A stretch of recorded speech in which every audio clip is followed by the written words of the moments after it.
The regular meeting of the Board of Education for July 16, 2019 is called to order. Welcome to everyone present and to our television viewers. Director Bailey is absent but on the phone. For tonight's meeting, any item that will be voted on has been posted. The meeting is being televised live and will be replayed throughout the next 2 weeks. Please check the board website for replay times. This meeting is also being streamed live on our PPS TV services website. Before we proceed, board members, are there any items you would like to pull from tonight's business agenda for a separate discussion and vote? I'm not going to have an item to pull for a separate discussion, but I will have the one item related to, that has the advance authorization. I'll just be speaking to it, but not Okay. pulling it out for separate vote. Okay, thank you very much. Before we begin the public comment period, I would like to review our guidelines for public comment. The board thanks the community for taking the time to attend this meeting and provide your comments to the board. We value public input as it informs our work, and we look forward to hearing your thoughts, reflections, and concerns.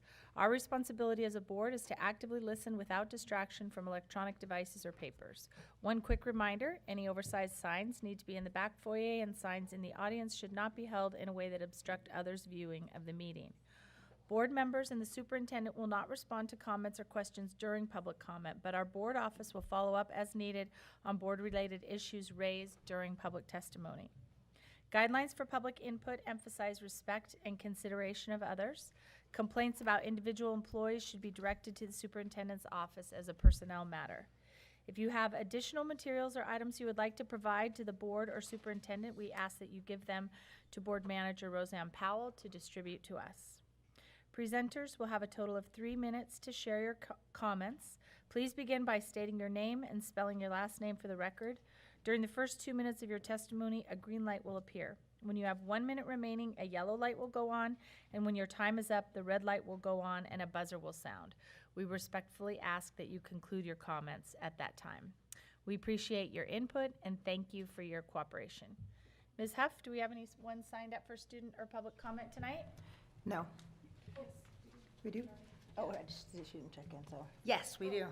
Okay. Okay. No student comment? No student comment, one public comment. Okay, please come forward. Noreen, is it Howe? Huff, okay.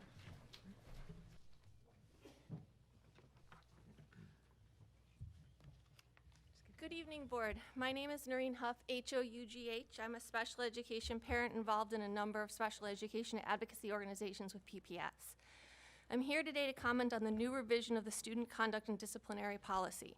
While I support the overall shift and changes in the policy, I ask that decision makers again rethink stakeholder engagement and ensure that special education is a key element in the discussion going forward.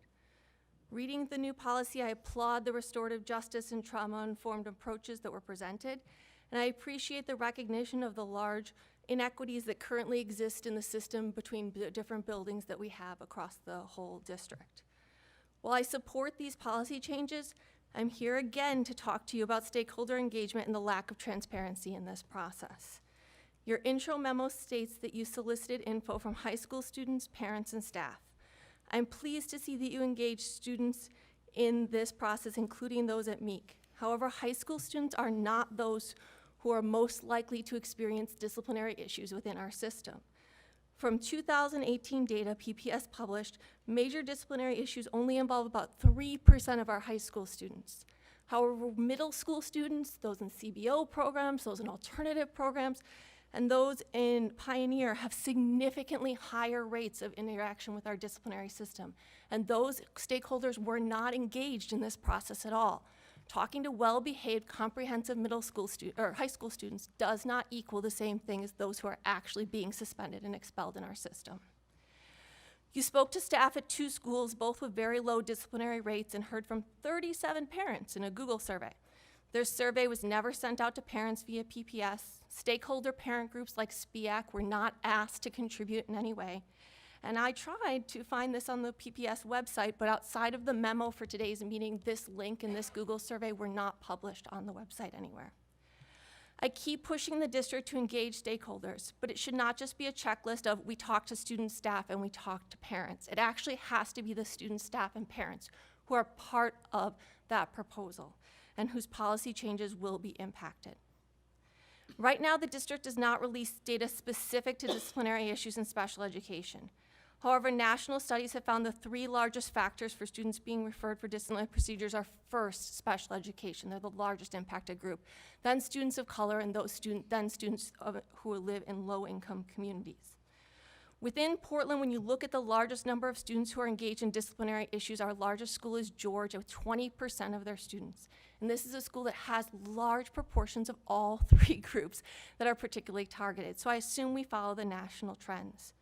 This issue is particularly concerning for special education students because under the IDEA, students with disabilities are not to be disciplined for behaviors that directly arise from their disability. That's the federal law. There are many specifics to this requirement, but schools are basically first required to make sure that they actually followed the IEP before they do discipline, and then change the IEP to better meet the students' needs before disciplinary actions are taken. This issue is regularly violated in PPS schools. Over the last year, I've had multiple people approach and worked with multiple advocacy on this topic. I'm sorry, I have a little bit longer. Much of the language in the proposed policy change is very generalized, but this new policy will result in more equitable treatment, which I applaud. But we need to include the federal language that's required under the law in our new policy. By including that, we will ensure that the teachers, staff, and the district are aware that special education treatment should be different. And it needs to be a mandatory part of the trainings and the discussion going forward. We can't not have special education at the table when you're discussing student discipline issues. Special education stakeholders need to be part of this process. Special education law needs to be included in this policy, and special education discipline needs to be a main topic before you go forward after this first read. Thank you. Very much. Thank you for your comments. And please, I hope you'll give a written copy of your testimony to Roseanne Powell. Thank you. All right. Superintendent Guerrero, do you have a report for us this evening? Good evening, directors. Just a couple items briefly. It is summertime, school's out, although I think I mentioned previously we do have quite a number of students, summer scholars participating in programming, which I had a chance to visit with, I mentioned the last time. But it's not just a time for student learning, it's also an important time for adult learning during the summer. And starting with senior leadership, we're coming off of a week where we did a lot of reflection on our work to date and some of our steps moving forward. That was a valuable sort of pause in our day-to-day work to be able to do that. And we're looking forward to planning opportunities for many other of our staff and educators, which includes what we're making a tradition here, our annual Leadership Institute. So we're looking forward to, we're deep in the planning for 4 days of professional learning opportunities for our school leaders and administrators throughout the school district. So we're excited about the experience that we're planning. It's going to be a positive experience, we believe, but also going to cover a wide-ranging topics that are pretty relevant to the work in our schools.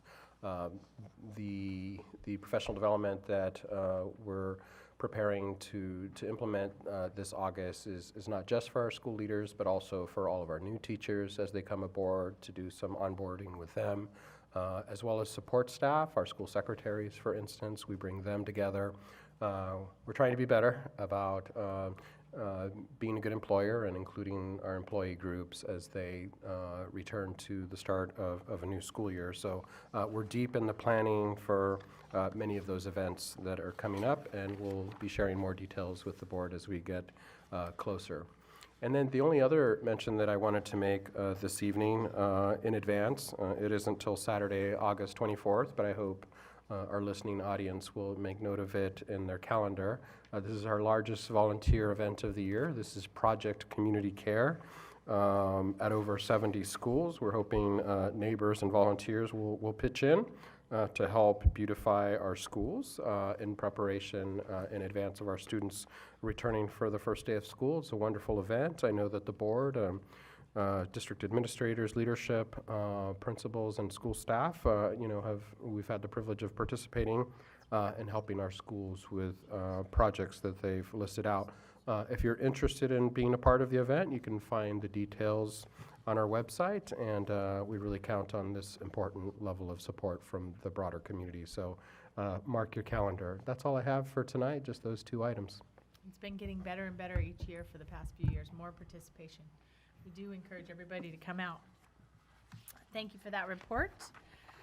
Next item on our agenda is a discussion of prospective renewal of our local option levy. Deputy Superintendent Claire Hertz is coming forward to frame this issue for us, and I want to acknowledge that Director Bailey is on the phone, and he has been leading our board effort to organize around bringing the levy forward. I know it's difficult sometimes to hear and be heard on the phone, but Director Bailey, I hope you're able to participate in this conversation. Good evening. I have with me also our Executive Chief of Staff, Stephanie Soden, as we've been working in partnership, both in looking at the financial aspects as well as the communication components of this work. And both are very important. So as we look at a local option levy, we do have a timeline there for recommendation from staff to put something forward on the November general election ballot this year. And we are recommending that we stay at the same $1.99 per thousand rate as we have in the past. So I was asked earlier today what would happen if we lowered it a little bit. So if we, and this is just a really rough analysis, because remembering that a local option levy is calculated individually on each piece of property based on the difference between the Measure 5 and Measure 50 tax rate. So because of that, to get a truly accurate one, we'd have to look at every property, and today we used some averages. So just to be clear, it's not a full analysis. Whereas the report that was sent to you was based on looking at all the properties, okay? So if we were to look at lowering the rate, if we wanted to collect in 2021 the same as what we were collecting in 1920, we could lower it at 8 cents, so down to $1.91. However, that would be collecting the same revenue. And if we want to keep the same staffing ratio for our class sizes, then it's important that we keep up with salary and benefits. And salary and benefits are anticipated to continue to grow. And so there was, while the assessed value has continued to grow on a, I can say about 4 to 5% is, maybe even 5.5% is our assessed value growth over the last 5 years.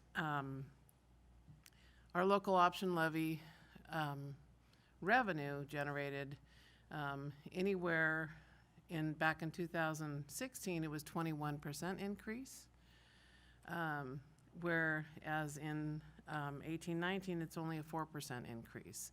So as real market value changes, and then if it has an accelerated rate, it goes up quickly, but then as it tapers off, it flattens out. So I just want us to be aware that it is a levy rate that is influenced quickly by what is happening with the real market value, okay? So our recommendation would still be to maintain the $1.99, and we would then be able to continue to maintain a similar staffing ratio as we have now. So I think I would just add, Board of Directors, that this is a 5-year levy that was passed in 2014 by 70% of voters' approval rate. We originally said the goal was to fund 640 positions, and each year we've been able to fund significantly higher than that. You'll see that in the staff report. As much as 870 positions were actually attributed to the levy in the last school year, And so there's a significant impact to the budget immediately should this not be referred and considered. We're looking at around 800 teaching positions that we would have to eliminate in order to make up for the difference of lost revenue. And so, is it correct that this renewal does not actually come up for a year, but we're looking to renew at this rate? What the board's currently considering is to go before the voters in November? Well, we have to submit our tax levy in July of each year, so we need to make sure in terms of timing that we would have it in place by June 30th. So by the May election, we would need to have this in place for the following year's tax levy or tax assessment. Want to open it up to board members for questions of staff or board discussion? Yeah, could you walk through a little bit the limit in terms of the state school fund formula? Sure. Do you have that, Brady? Yes. Thank you. So we're looking at this sheet that's, yes, okay. So there are 3 different methods of limiting the receipts collected and its impact on the state school fund. So if we go over, if you look under 2019, you'll see on the 3 different calculations, the lowest one is the $2,000 per ADMW at $116,835,000. So if we were to collect more than that, then we would receive less state school fund. And we would never want to levy a tax on our local taxpayers that didn't benefit our district, solely support our district. It wouldn't be advisable. Does that answer your question? Well, yeah, so how close, and I apologize if this is in here, so how close are we going to be to that limit with this tax rate proposed? So we're at 96 million projected for 1920. And so what happens, because you're doing a 5-year levy, it's because of the real market value fluctuation, the tax rates can fluctuate significantly. And so for instance, in 2015, we had 13% increase in revenue. In 2016, we had 21%. So you remember what was happening with the real market value of property. Just to be clear and make sure I'm not Yes. misunderstanding, but it's not, it's the assessed value that the tax is being levied on, and it's No. actually, no. No, it's the gap between the Measure 5 rate and the Measure 50 rate. And the Measure 5 is based on real market, Right. and 50 on assessed. Right, and so it's as I believe, as properties were coming out of compression, out of property tax compression, coming out of the recession is why we saw that increase. But Correct. Because real market values were going up, that compression, was released. But the Correct. tax itself is on assessed value. It's a calculation of the gap between the two. Okay. Okay? So what I'm concerned about is because it's very difficult to predict. So you want to leave some cushion. Right. So you don't ever end up in that position. And so we continue on about 9%, 6%, 4%, and then now we're looking at 3%. So it's going down right now, but it could go back up depending on what happens to property values over a 5-year period. So I would never want to put us in a position of having, reaching that limitation. So we would just definitely levy a lower tax rate, so we did not. Yeah, but your projections are that we won't exceed that limit at the rate that you're Correct, proposing. that's correct. Okay.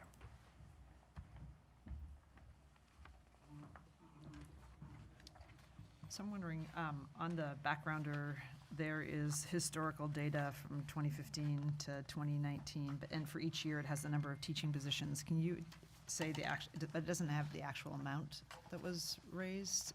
Do you have those numbers? I do. For which years are you looking for? Pardon? Okay, so for 15, 16, we raised 76,600,000. In 2017, 84 million. 2018, 89.6. We're estimated for 2018-19, 93.3. And then for 2020, 96.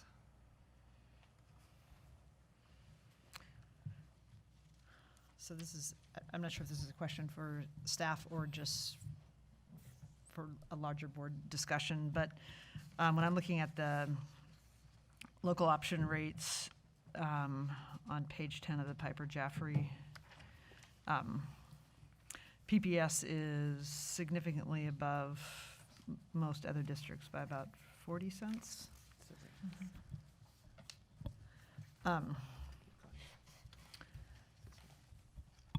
So on the one hand, it's very appealing to have those resources to fund what I think is having the ability to adequately resource a lot of the needs that we've had just through teacher staffing. But we're at the higher end of the spectrum, and like in some ways, just as a taxpayer, adding on top of, if you're a resident of Portland, you've got the art tax, the PPS bond, parks, Metro's parks, the housing bond, the Oregon Historical Society. I mean, a whole host of things there. And it's like, although it'd be, so on the other side, there's this, so on one side, we have the ability to do, I think, staff our schools in a way we wouldn't, obviously, if we didn't have that. But on the other hand, just sort of the overall tax burden. And I'm curious about the conversation that we could have with some of our other partners, particularly Metro, because while we're sort of right in the center of Metro with the conversation about having a significant transportation bond, and we're ones that would be new, not a just level funding. So I'm curious the status, because collectively, people in Portland are just, they've got it all, and not everybody within Metro has every single one of the taxes that we have. So I'm It curious would be whether. so helpful if we knew anyone from Metro. Pardon? I'm just kidding. Kidding. So we have, I think there've been elected to elected discussions and staff discussions early on, but you raise a good point that we need to be coordinated and be aware of what else is on the ballot. Metro has referred their renewal of their parks levy, which I believe is not a change in rate. It's just a continuation. Continuation. I mean, I fully think we should get our elbows out and get out there. I'm concerned about the overall, there's like more coming in and what impact that has. So say Metro comes in with, I mean, I've heard a number of highs, like a $20 billion region-wide transportation one, what impact that has on our ability to go out for a bond or, a local option. We have not had a formal conversation about the potential transportation bond measure that Metro would put forward in 2020. But you raise a good point that it would compete with our bond measure if the board decides to refer that. Or anything that Multnomah County may put Yes, out. It any just seems form like of- we should try and get a coordinated. Absolutely, we can work on that. I think Director from Edwards' point is a really good one. There's an intergovernmental conversation that needs to happen about funding. It's both this year and next year. In terms of that, I do want to sort of make a little bit as we talk about the high rate, compared to other districts. I mean, I also think we need to put it in the historical context of in Oregon, property taxes were limited by Measure 5 and Measure 50.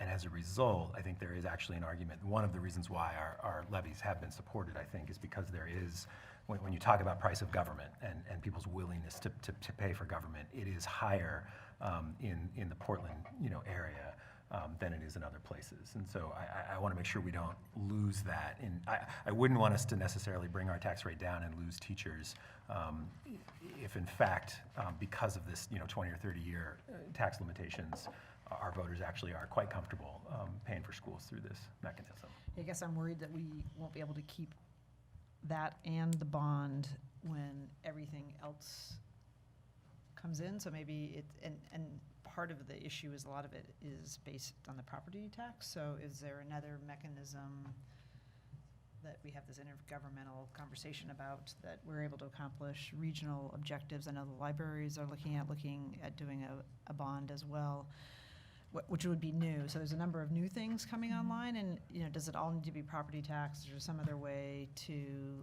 look at the funding of essential public services so that we don't, you know, squeeze each other out and PPS doesn't end up with less than what it is that we think we need in order to deliver our services?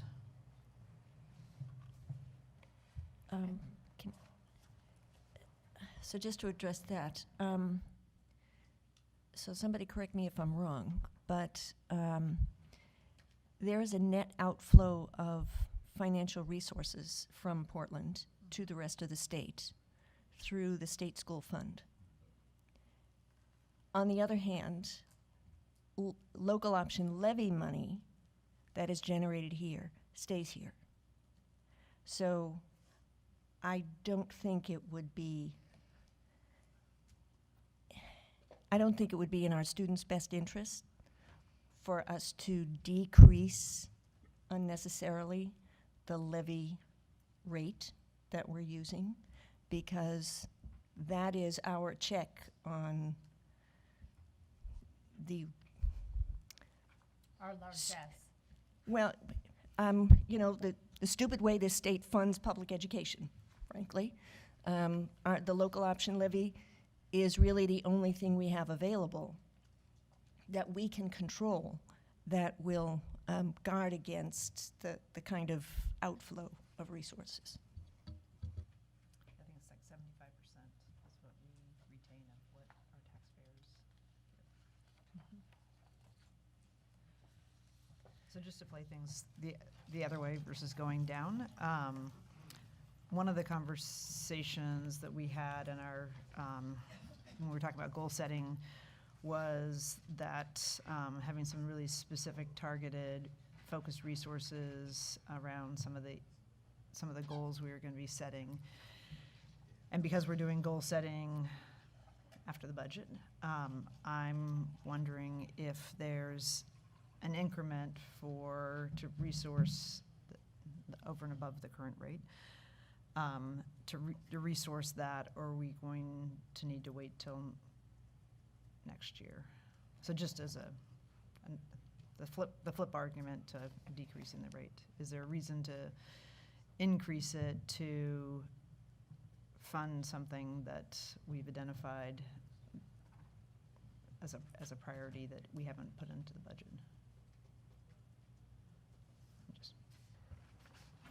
And I think that's what directors have to sort of balance and discuss and debate. If you're asking me as superintendent, can I do more? Can I implement more strategies to reach a board-identified goal? Say it's a reading goal, and it allows me the opportunity to staff our schools with instructional coaches or reading specialists or more training. Sure, that would make a difference. Even if it were just FTE, we could make sure that we could better case manage students who weren't meeting grade level expectations, for instance.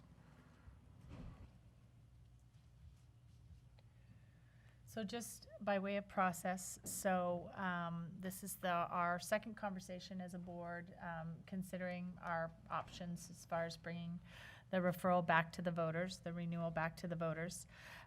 We have proposed having a public town hall on next week, July 23rd, which has not been publicly posted yet, but will be posted tomorrow, I believe.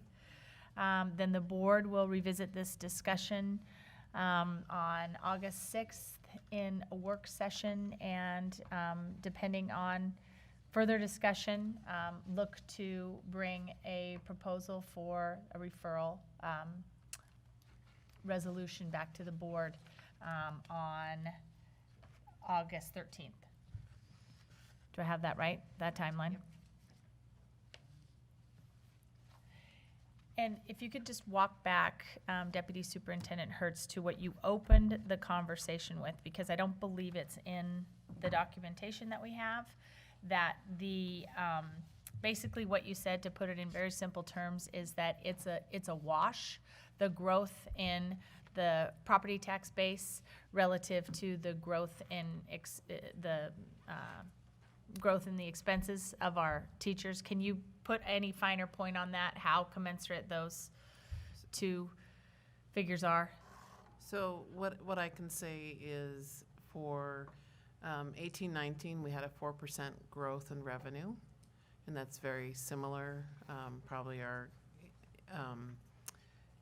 our benefit rate actually went up higher in 18-19, actually in 19-20, because of increases in benefits costs that there are, it is higher than that. And so there is, each year there's a little fluctuation. So really when you average it out over the 5, it comes very close to our actual costs in staffing, in salaries and benefits.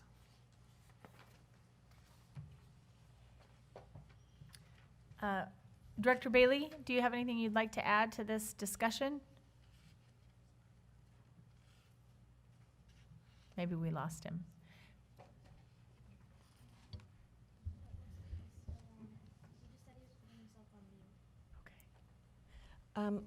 So I think one thing that might be worth just broaching as a question.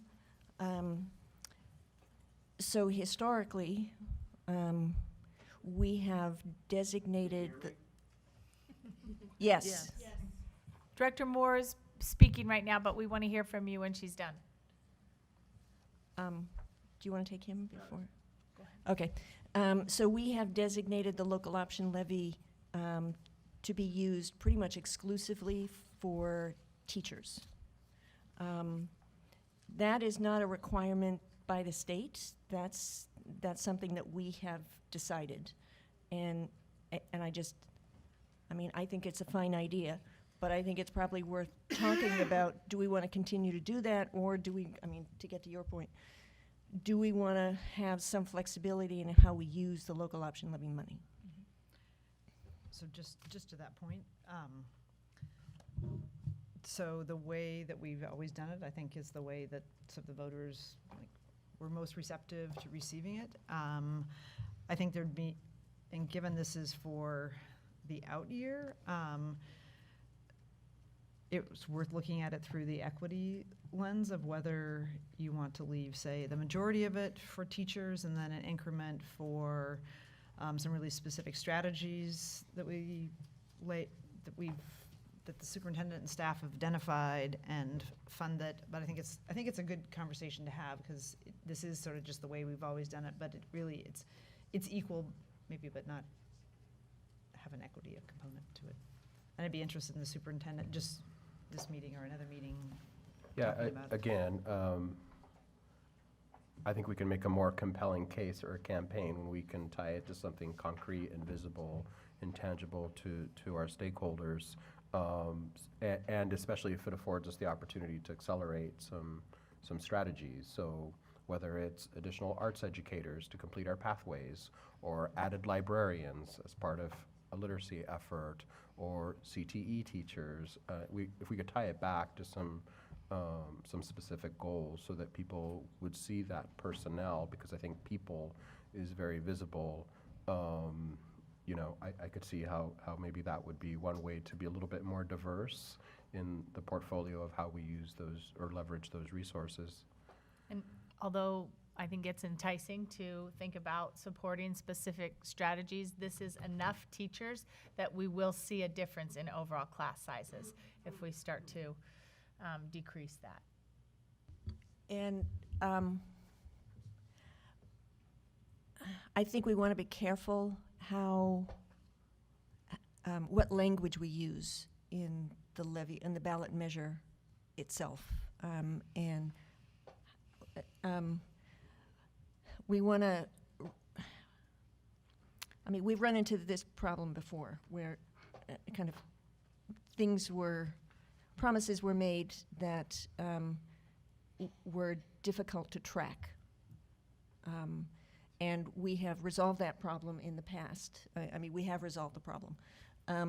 But I think we'd want to be a little careful about making promises about specific levels of different kinds of teachers, because it would be over the course of 5 years, and needs might change. And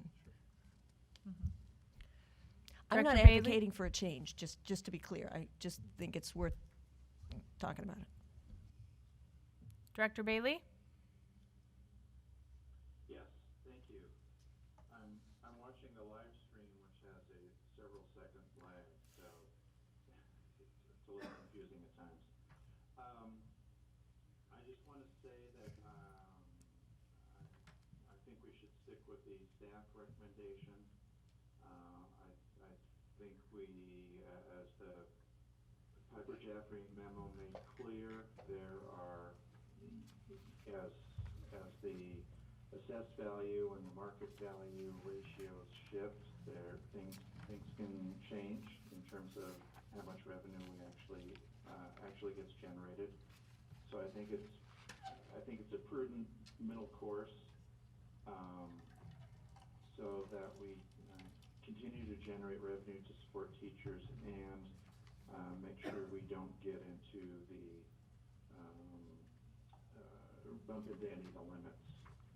I also would favor just keeping it simple and saying this fund goes strictly to teachers, classroom teachers, period.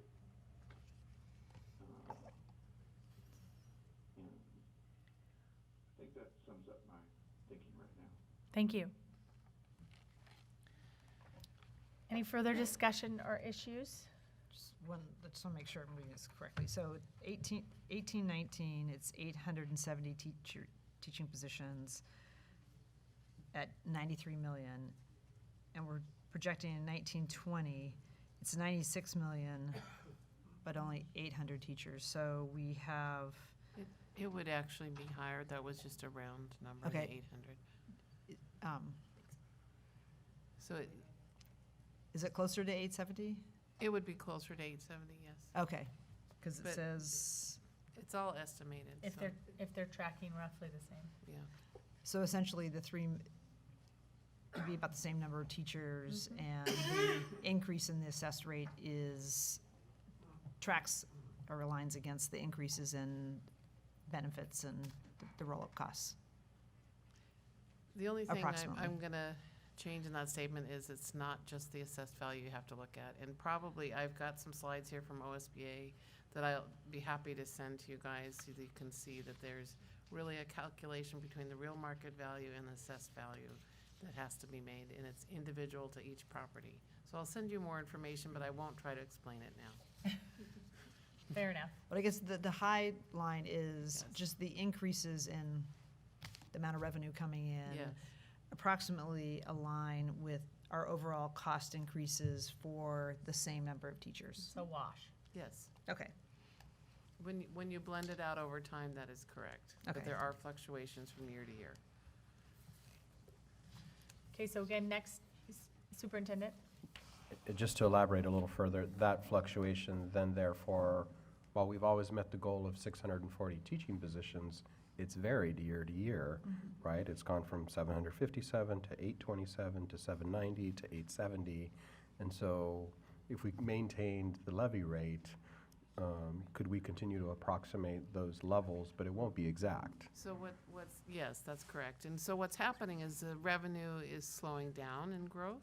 So that's why I'm being very careful with my words, is because I don't want to, we're really trying to project real market value for properties for the next 5 years is not something that's easily done.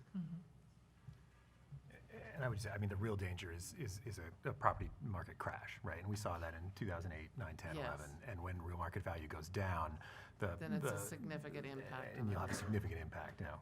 Yeah, so we need to That's be thinking about that over the next 5 years, that Although- possibility. Although we have ample wiggle room as far as the commitment that we're making to the taxpayers, Right. Yes. for lack of a more technical term. Okay, any further discussion this evening? Can you just remind me again the process? I know you said it just a few So, minutes ago. next week, we'll have a town hall, that should be posted tomorrow to get input from the public on, the staff report that has been posted tonight and discussion we've had. So That's just public input. Then on August 6th, we will take this up again at our work session. So any questions board members have of staff between now and then, let's bring those forward. I know these materials came in a little bit late, so we haven't all had that much time to digest this analysis. So August 6th, we'll revisit this issue and discuss whether we're prepared to bring forward a proposal at the board meeting on August 13th, which is aligned with our filing deadlines and such. Okay, that is the filing deadline. August 15th, August 16th. 16th. Yeah, so we would have to adopt something. Okay, thank you. All right, thank you very much. Thank Thank you to our taxpayers.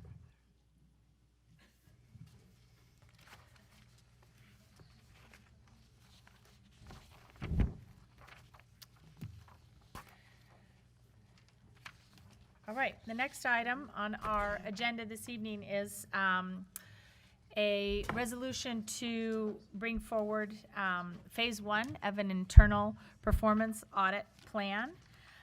Before we move on to that, I want to just do a bit of housekeeping.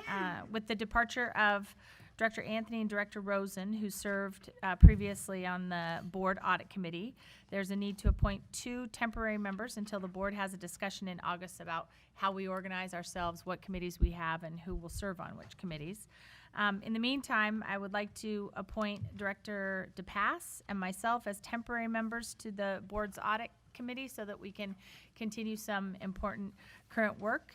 I look forward to working with both Director Brim-Edwards and Director DePass on this committee. And Director Brim-Edwards, can you bring forward this resolution, please?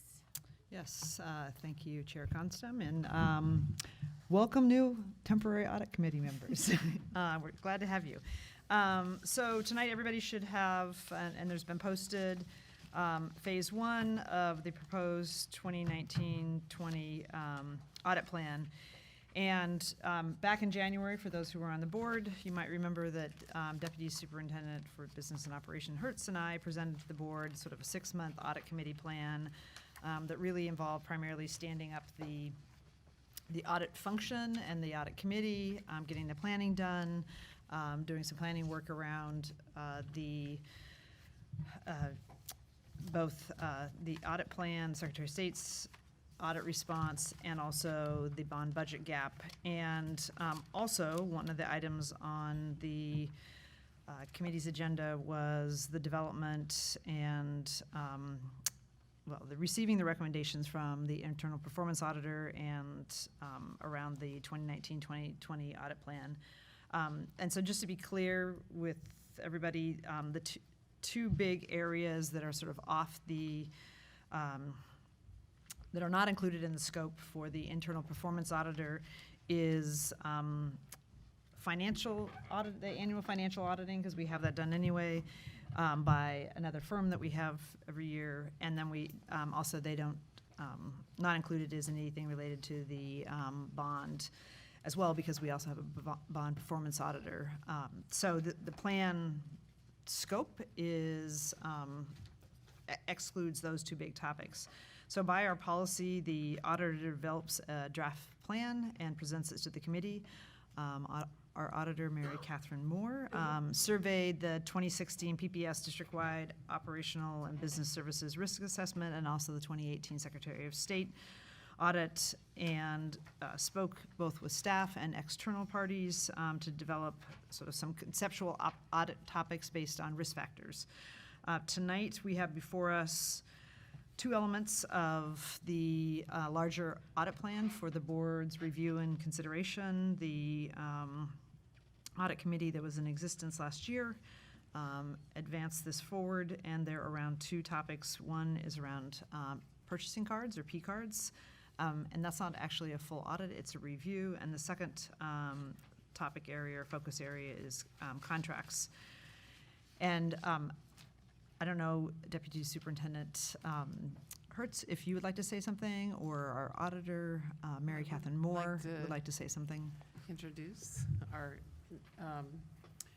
internal auditor, Mary Catherine Moore, and she is been on for a few months and gotten, kind of gotten their feel for the district and getting to know people and understanding how things operate here, as well as working with the audit committee and listening carefully and doing a lot of reading about past risk assessments, and as Director Brim Edwards mentioned earlier. So I just wanted to let you know there was a face with a name, and because she does serve at the pleasure of the board, and I just wanted to make sure you got to meet her tonight.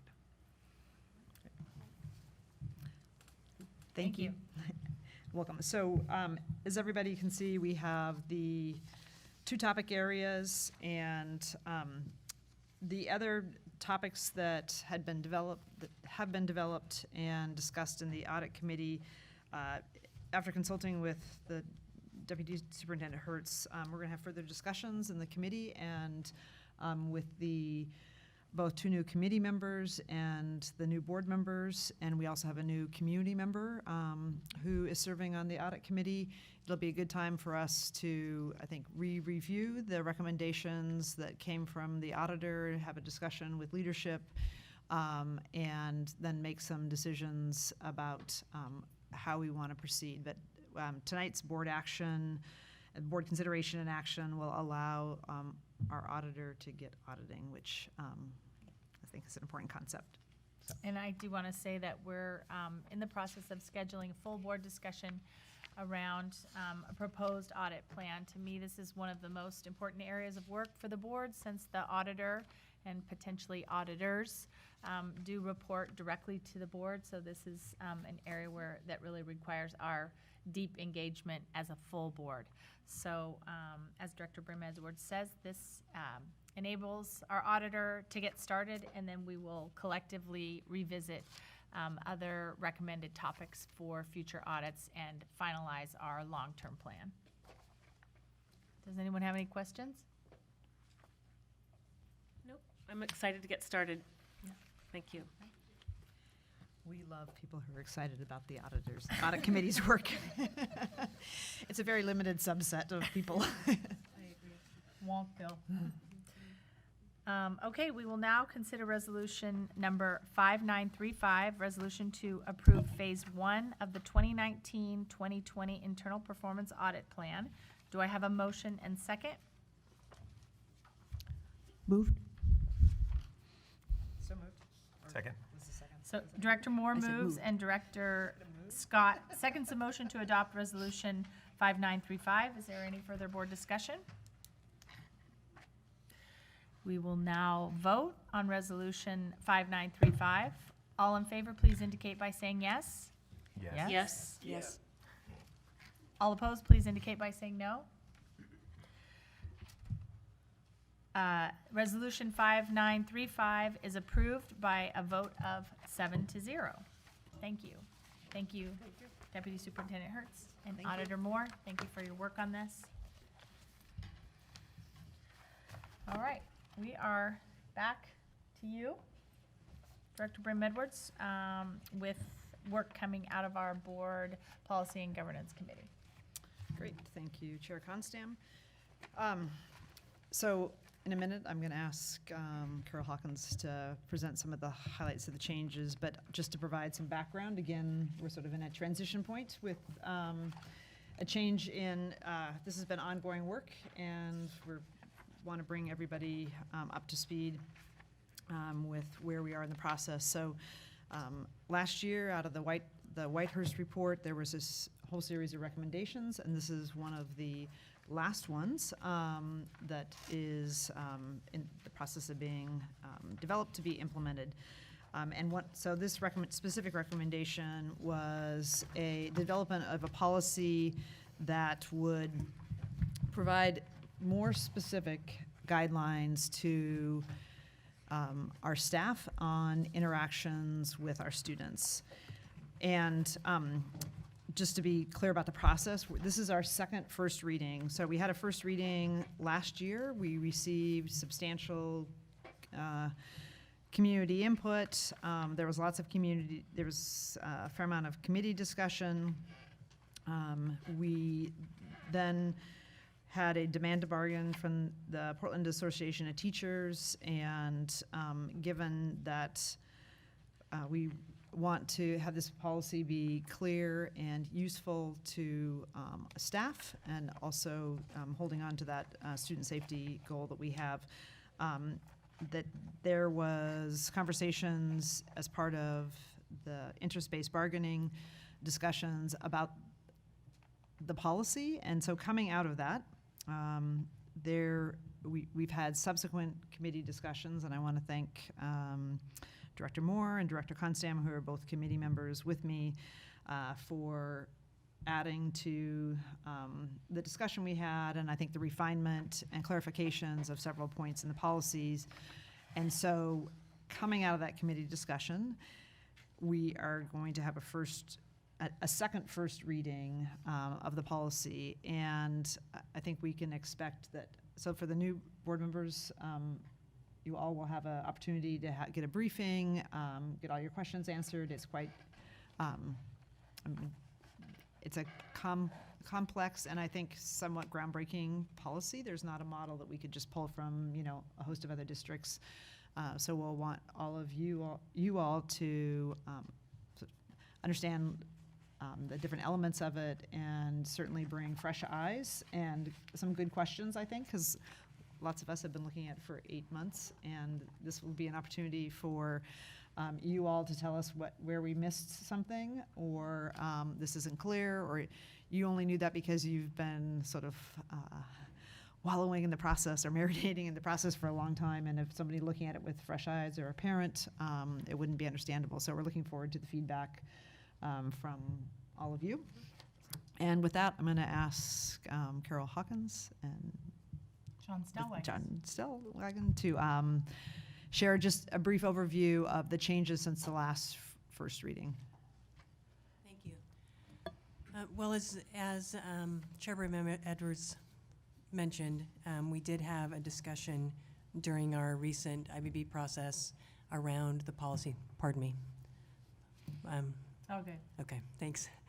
Anyway, around the policy, and came out of that process with PAT with several pages of clarifications, ideas that they had for improving the policy, and lots of good conversations around our shared goal of keeping student safety as the primary driver of the policy and the changes that we were going to make.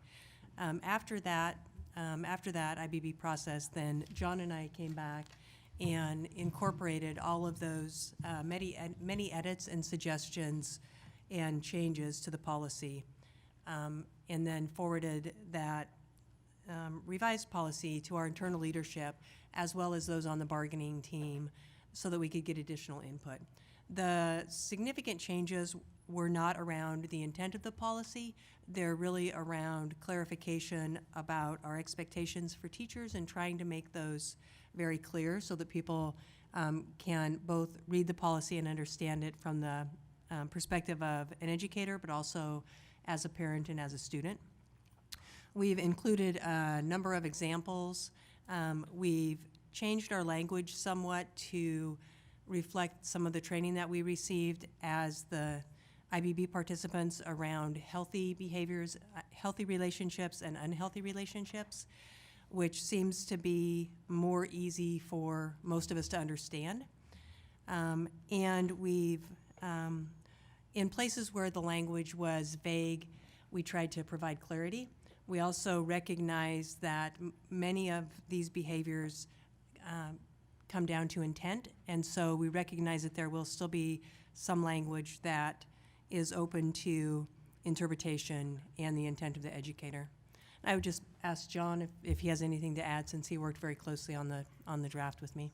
I think that's a good summary. The two main issues that were addressed out of the bargaining, really, I think, were the focus on healthy relationships, and so there was a fair amount of language added at the beginning, and then that more defined section that actually laid out some behavior that was considered red line type behavior.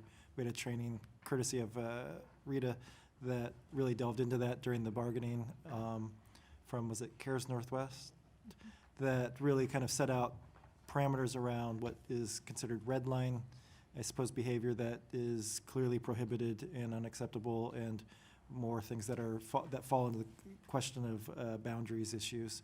And so PAT coming out of the bargaining really wanted a little bit more defined description of what red line behaviors we were concerned about and wanted defined in policy. And so we went back, and I think that section is hopefully going to be helpful going forward in giving something that is clear for both PAT, but also from the district's perspective and an HR perspective, a defined section that really sets out what red line behaviors are, so there's no question about that going forward. I think to get to the heart of what you're describing, what the discussion has mostly been about is identifying those red line behaviors without in any way unintentionally impeding the important supportive relationships and nurturing relationships that teachers have with students. Because it's in sloppy policy making, there were a lot of opportunities to go too far and to impinge on those very important characteristics and activities that we expect of our teachers. So that's where the tension lies, I think. Agreed. I think the two sections intersect like that too, with the portion that we described at the beginning focusing on healthy relationships, and then that latter portion focusing on the red line behavior, and kind of pulling those things together in the policy to cover everything that you just described. And then hopefully continuing to use that same language as we roll out training across the district with the healthy behaviors, unhealthy behaviors, and then identifying the green behaviors, the red behaviors, and then the more difficult behaviors, which are those yellow or coachable behaviors where we can move people back into the green zone. I just want to reiterate what Director Brim-Edwards said, which, again, a little difficult for our new board members coming into this pretty complicated issue midstream. So we're having either individual or twos by twos briefings on the policy, and that'll be your special invitation to provide input during this 21-day period, and all the other outreach, typical outreach will go on as well in terms of reaching out to stakeholders and hopefully collecting a lot of input on this complex and important policy. Anything else you'd like to add? No, just want to thank staff again. This was from the very beginning a sort of novel and new area of policy development for us, but I also think just nationally there's not great guidelines. So I think we knew at the outset it was not going to be a quick process. So just to recap the next steps for everybody, we'll be looking forward after tonight. We'll have sent out the revised first reading to all of our represented employee groups, so they'll have a chance to look at the revisions. We'll have a series of discussions. Obviously, the public, anybody in the public can provide comment through the normal way. It's posted on the website with an opportunity to comment. There will be a Policy and Governance Committee meeting on August 5th where we will incorporate feedback, have further discussion about comments that were raised, make decisions on whether we want to make further revisions to the policy, and then either make a decision that will probably bring that back to the full board with a summary of what the public comment from our represented employees that we've received. So that's the next big. And potentially other public comment. Yes, exactly. And of course, any board member who's not on the committee is always welcome to join and participate in the discussion. So August 5th. And just want to thank the staff for continuing to move things forward. I think one thing that's important to note, if people are looking at the red line, it looks like there's been massive changes since the last red line, but it's not actually large changes. It's moving pieces around. Actually, I think the changes are rather targeted and very specific, and not necessarily a wholesale change from the last first reading, which is important to note, which is why we gave everybody a clean version, which is easier to read. So we also have one more first reading this evening, a rescission. We have a rescission and a new policy. Thank you. Thank you. So this is another policy that both a policy revision but also a suggested rescission. that came out of the Policy and Governance Committee. And I'm going to ask Brenda Martinick to come forward and just provide some highlights of the changes, and then a brief description of why we're suggesting the rescission of policy. I would like to note, as we head into the 21-day public comment period, it would, just based on tonight's public comments that we had at the beginning of the meeting, that it would be useful to share this with all of our sort of parent advisory groups that we have, SPIAC, the TAGAC group, a whole host of them, so that we can get a broader base of feedback as possible, if we can proactively do that versus just having people react to the public comment period. Yes, So with that, please go ahead. Yes, and I spoke with a parent that spoke tonight, and so her and I have already connected. So tonight you have a rescission of current board policy, and then we are incorporating or updating our student conduct and discipline policy. There's some primary things that we have included in here. We have included updated language around how we talk about students. We have also included trauma-informed practices and trauma-informed training and expectations for staff. And we have also used more restorative practices and then support for how we can support through behavioral expectations, through tiered supports, and some behavioral supports as well. So just to be clear, so the rescission is a board policy called Program for Disruptive Students, Yes. which was first adopted in 1971 and sounds like it. Yes, it does. So that is proposing to go away, and then there are some significant differences to the proposed student discipline policy. That's from correct. what has been in effect. And I'm wondering, Director Moore, you were actively engaged in this discussion. If you want to add anything to the changes that are being made to the policy? Well, I think as was noted, there's a lot of language around trauma-informed practices and restorative practices and providing supports and kind of looking at behavior issues as communication of need and trying to find appropriate responses. Rather than punitive. Rather than focusing on punishment or discipline.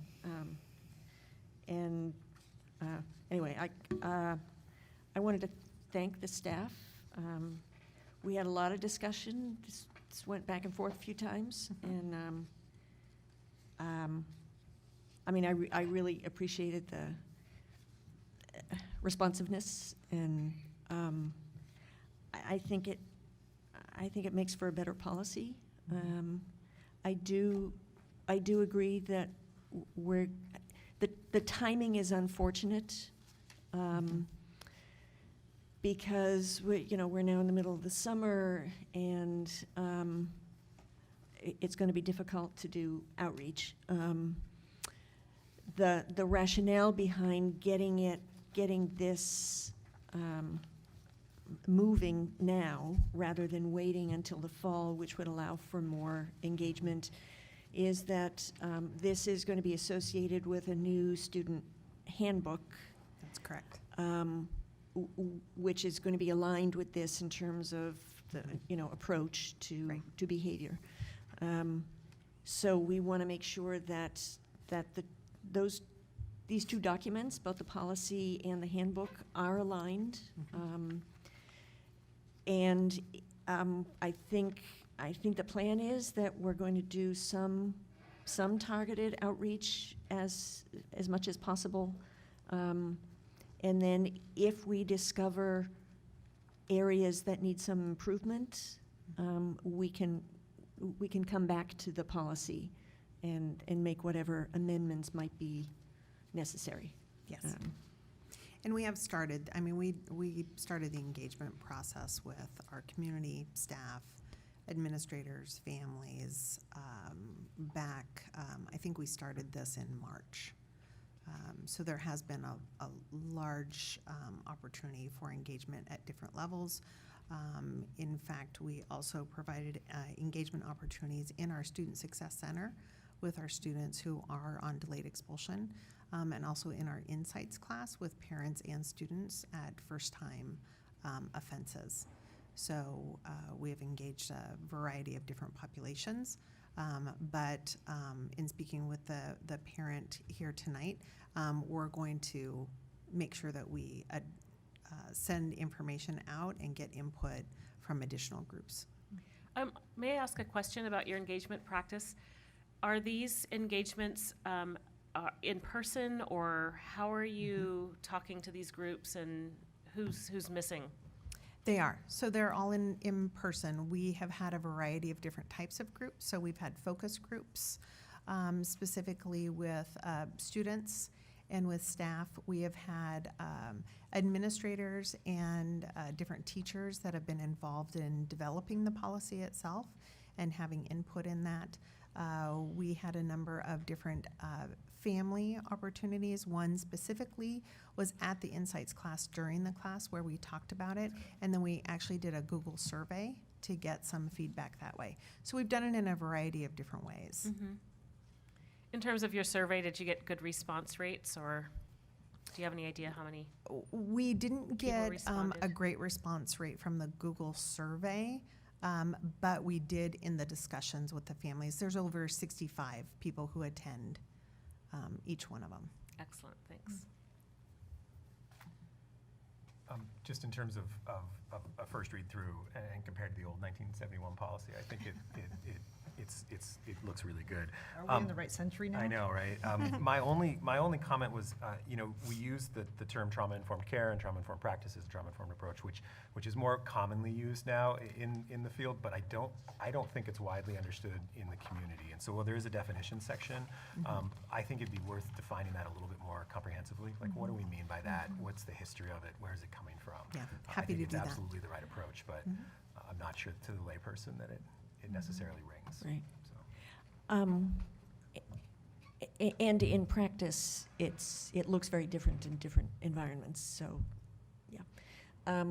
So one of the things that we did talk about at the committee was that we're going to have to do a fair amount of training associated with this, not just for school personnel, but also for families, because this is a different way of approaching behavioral issues. So we're going to have to do some, I think, pretty significant outreach to school communities in the fall. Yes, we are currently putting together a 2-year training plan for trauma-informed practices. Because one of the things that is going to crop up, I mean, we talked about this at the committee, there is an inherent tension between a trauma-informed approach and consistency of application of kind of standards of behavior. And that's going to be a tricky one to navigate. So we're all going to have to kind of get on the same page around that. Although we do not have a particularly trauma-informed policy or practice now, and we also don't have consistency of application, so, in my opinion. Any other board discussion or questions? So do you want me to just wrap up with next steps for this?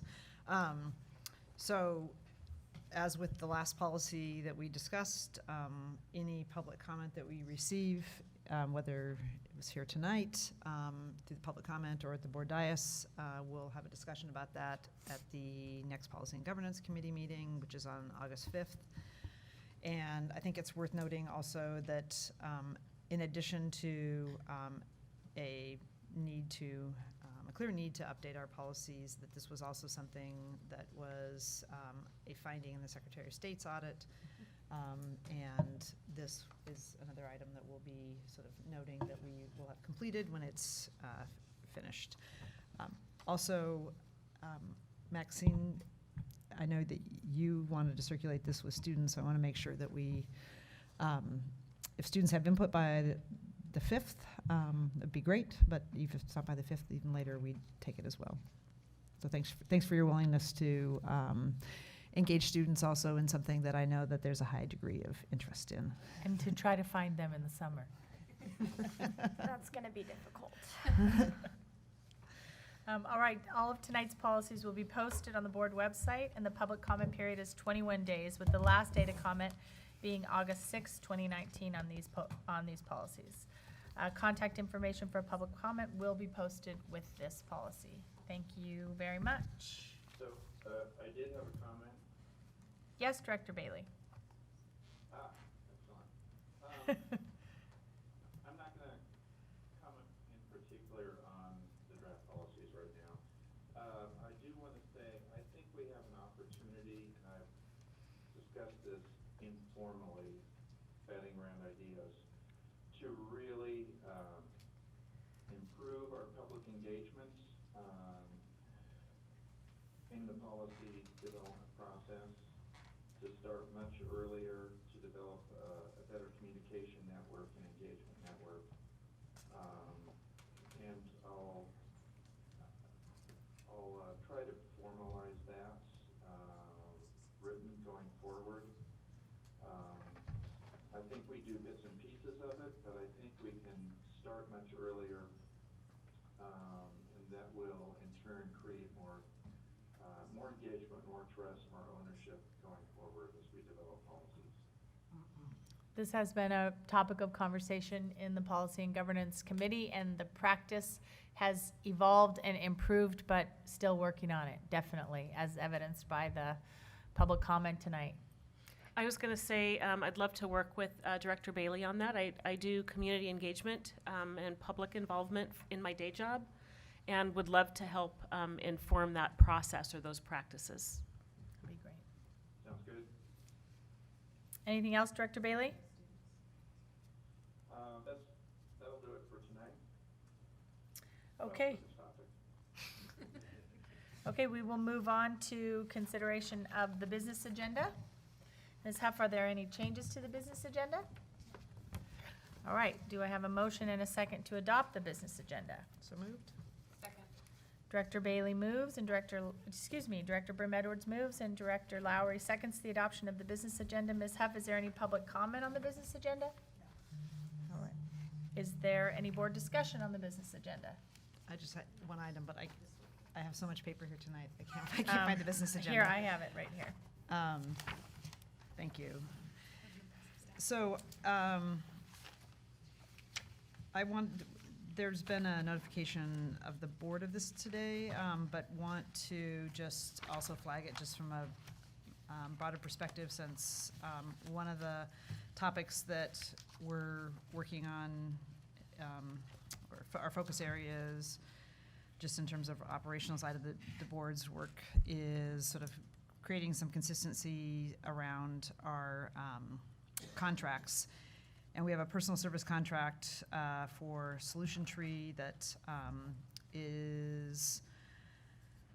has an advanced authorization before the contract has been let. And in a discussion with Emily Courtnage from Contracts, we've agreed that going forward, anytime we have an advanced authorization, there's going to be a template that explains to the board, so the board doesn't need to ask why something's getting an advanced authorization, which is somewhat of an exception to the process.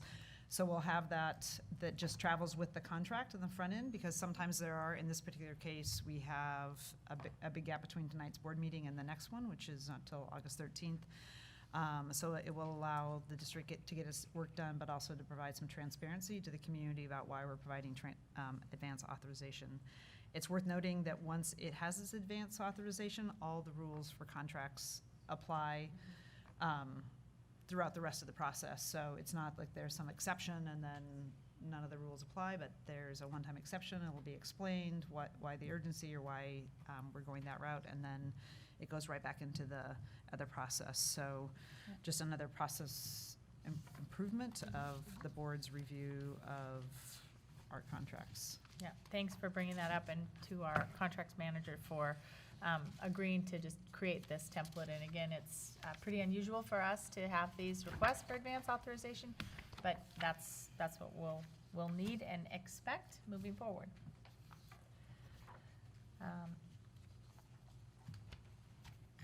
All right, is there any public comment on the business agenda? All right, so we have moved and seconded the business agenda. All in favor, please say yes. Yes. Yes. Any opposed? Okay, the business agenda is adopted 7-0. Thank you very much. Do we have any conference reports or board committee reports? So I think we've seen the work of the Policy and Governance Committee. Our next meeting is the 5th, which we already discussed. We have one other item on that agenda. It will be a meals and travel policy that was also recommended coming out of the Secretary of State's audit. Meals, gifts, expenditures, it's not food. Yeah, sorry. Okay. It's the, we don't, and the Secretary of State's audit recommended that we develop a more explicit policy. So we have one, so this is building it out. So that'll be the third topic on the August 5th board meeting. The other piece, now that the board office is fully staffed, we sort of best practice, we'll try and have the minutes out to the rest of the board. So if you're not on the committee, that you'll get the committee meetings minutes, and so you'll be up to date. So if there's something that you're interested in, you can pick up the phone, talk to a member of the committee, or just know what's going to be coming to the board. So I want to thank the board office staff for doing that. And then the second piece is the audit. We'll be scheduling an audit committee meeting just to move a couple other items of business. So that will probably be at some point in August with the new committee members. And back to the business of committees, likely at our next full board meeting on August 13th, we'll have our conversation scheduled around what committees do we want to have, how do we want to organize ourselves, because that's, we need to revisit that now we are a newly constituted board. All right, any other items at hand? All right, thank you. We are adjourned.